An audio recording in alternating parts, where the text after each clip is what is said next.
Well, if there's one essential business we can all agree on, it's emergency workers and first responders. They've all continued to work through this COVID crisis. Their jobs, though, aren't exactly the same as they were before.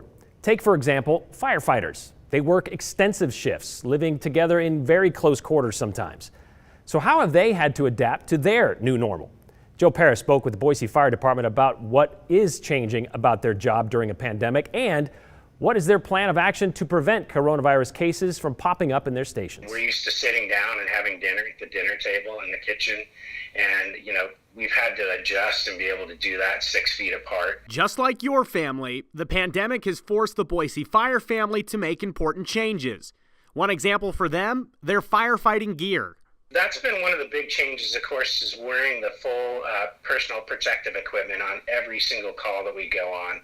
That change simply came with experience. We have had a few instances where we were met in a driveway by a patient that was showing symptoms, and so we learned right away that we had to start wearing that stuff on the way to the scene. They expected an increase in calls. In fact, we had kind of modeled things on an increase of 150% in call volume, but what we saw was we headed the other direction.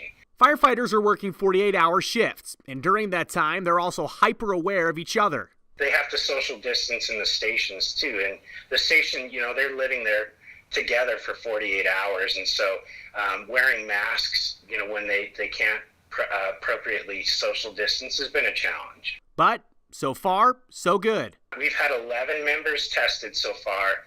Nobody's tested positive, luckily. To help prevent the spread of coronavirus at the stations, Boise Fire teams have worked hard to disinfect everything. The added disinfection of all of our equipment, the stations, all of that kind of stuff daily, and then after every call. Boise Fire is ready, though, if infections start popping up at their stations.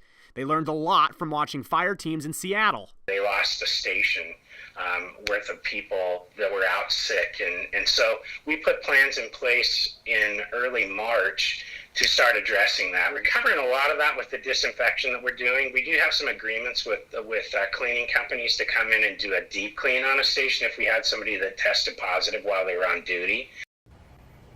Okay, so Joe, it may not be an issue now, but what will Boise Fire do if they do have one or even a lot of firefighters start to test positive? Well, Brian, they have enough firefighters in the Boise area to where they feel comfortable with being able to cover all the area. So if a few firefighters here and there started getting sick, really not an issue. But if you talk about extreme cases, if an entire station, everybody inside got infected, what would they do? Well, Boise Fire tells me they do have plans just in case where they would actually have to close up certain stations and they would be able to cover it. Again, though, Brian, so far only 11 firefighters have been tested.